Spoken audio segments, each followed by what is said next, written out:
पहाड़ों के घुमावदार रास्तों पर एक बस धीरे धीरे अपनी मंजिल की ओर बढ़ रही थी। बस में बैठे यात्री शांत थे, लेकिन ड्राइवर रामू को अजीब सा एहसास हो रहा था। उसे बार बार लगता, बस में जितने लोग चढ़े थे उनसे ज्यादा लोग अब बस में हैं। और तभी एक औरत की धीमी सी आवाज पीछे से आई, बस मत रोको, वरना सब खत्म हो जाएगा। ये दिसंबर की एक ठंडी और बरसाती रात थी। एक पुरानी सरकारी बस पहाड़ों के संकरे और खतरनाक रास्तों से होकर कस्बे से गांव की ओर जा रही थी। बस में 10-12 यात्री थे, जो ज्यादातर चुपचाप अपनी सीटों पर बैठे थे। बाहर अंधेरा घना था और बारिश की बूंदें बस की खिड़कियों पर थपथपा रही थीं। ड्राइवर रामू ने झुंझलाते हुए अपने सहायक मोहन से कहा, ऐसा लगता है ये आखिरी फेरा ही भारी पड़ेगा। मौसम और खराब हो रहा है। मोहन ने खिड़की से बाहर झांकते हुए जवाब दिया, हाँ भाई, ऊपर से ये रास्ता भगवान का नाम लेकर चलाओ। बस ने अपनी रफ्तार पकड़ी और अंधेरे में आगे बढ़ने लगी। रास्ते में एक छोटा सा गांव आया, जहां कुछ और यात्री बस में चढ़े। इनमें एक बूढ़ी औरत, एक नौजवान लड़का और एक अजीब सी दिखने वाली औरत शामिल थी। उस औरत के कपड़े गीले थे, बाल बिखरे हुए थे और उसकी आंखें सीधी रामू को घूर रही थीं। रामू ने अनजाने में घबराते हुए नजरें हटा लीं और बस चलाने लगा। पहला रहस्य, जैसे जैसे बस आगे बढ़ी, रामू को लगने लगा कि बस का वजन बढ़ रहा है। ऐसा लग रहा था जैसे बस में और लोग सवार हो गए हों, जबकि किसी ने बीच में चढ़ने के लिए बस रोकी नहीं थी। उसने शीशे में पीछे देखा, लेकिन सब कुछ सामान्य लग रहा था। तभी एक अजीब सी ठंड बस के अंदर फैलने लगी।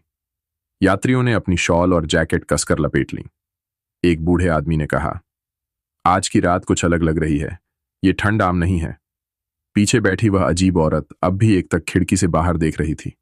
अचानक उसने धीमी आवाज में कहा, यह रास्ता गलत है।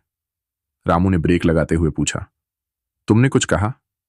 लेकिन वह औरत चुप रही। मोहन ने रामू को इशारा किया कि बस चलाओ। रहस्यमय घटनाएं शुरू होती हैं। बस जैसे ही पहाड़ी के सबसे खतरनाक मोड़ पर पहुंची, अचानक इंजन झटके देने लगा। रामू ने किसी तरह बस को संभाला और सड़क के किनारे रोका। यात्रियों में हलचल मच गई। क्या हुआ? एक युवक ने घबराकर पूछा। शायद इंजन गर्म हो गया है, रामू ने कहा और बस से उतरकर इंजन देखने लगा। बारिश अब तेज हो चुकी थी और बिजली चमकने लगी थी। मोहन भी बस से नीचे उतरा, लेकिन जब वे इंजन का मुआयना कर रहे थे, तभी बस के अंदर से चीखने की आवाज आई। दोनों दौड़ते हुए बस में चढ़े। अंदर का नजारा डरावना था। एक यात्री की सीट खाली थी। वो बूढ़ा आदमी कहाँ गया? मोहन ने चौंकते हुए पूछा। वो तो यहीं बैठा था, एक महिला ने कहा। रामू ने बाहर देखा, लेकिन बूढ़ा आदमी कहीं नहीं था। अब यात्रियों के चेहरों पर डर साफ झलकने लगा था। खौफनाक मंजर, बस जैसे तैसे फिर चल पड़ी। लेकिन अब माहौल और भी अजीब हो गया था। वह अजीब औरत अब भी चुपचाप बैठी थी, लेकिन उसकी आंखें रामू के रियर व्यू मिरर में चमक रही थीं। तभी पीछे से एक बच्चे की हंसी सुनाई दी। बस में कोई बच्चा नहीं था। रामू ने डरते हुए मोहन से कहा, तूने सुना? मोहन ने सिर हिलाते हुए कहा, हाँ भाई, ये जगह सही नहीं लग रही, हमें जल्दी यहां से निकलना चाहिए। तभी बस अचानक अपने आप रुक गई। रामू ने ब्रेक नहीं लगाया था। अब क्या हुआ? यात्रियों ने पूछा। बस के चारों ओर घना कोहरा छा गया था। कुछ भी साफ नहीं दिख रहा था। रामू ने बस को स्टार्ट करने की कोशिश की, लेकिन इंजन ने जवाब दे दिया।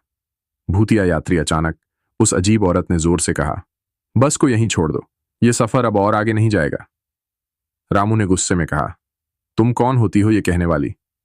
औरत ने धीरे से उसकी ओर देखा। उसकी आंखें अब पूरी तरह सफेद थीं। तुम्हें नहीं पता, लेकिन इस बस में अब सिर्फ जिंदा लोग नहीं हैं। यह सुनते ही यात्रियों में हड़कंप मच गया। एक महिला रोने लगी। क्या बकवास कर रही हो तुम? मोहन चिल्लाया। लेकिन तभी बस की लाइटें झपकने लगीं। हर बार जब लाइट बुझती और जलती, बस के अंदर नए चेहरे दिखाई देते। ये चेहरे किसी इंसान के नहीं थे। वे चेहरे जले हुए, काले और खौफनाक थे।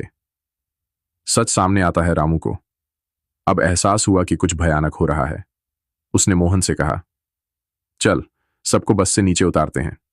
लेकिन जब उन्होंने यात्रियों को उतरने को कहा, तो उनमें से आधे गायब हो चुके थे। अब बस में सिर्फ वही लोग बचे थे जो शुरू में चढ़े थे।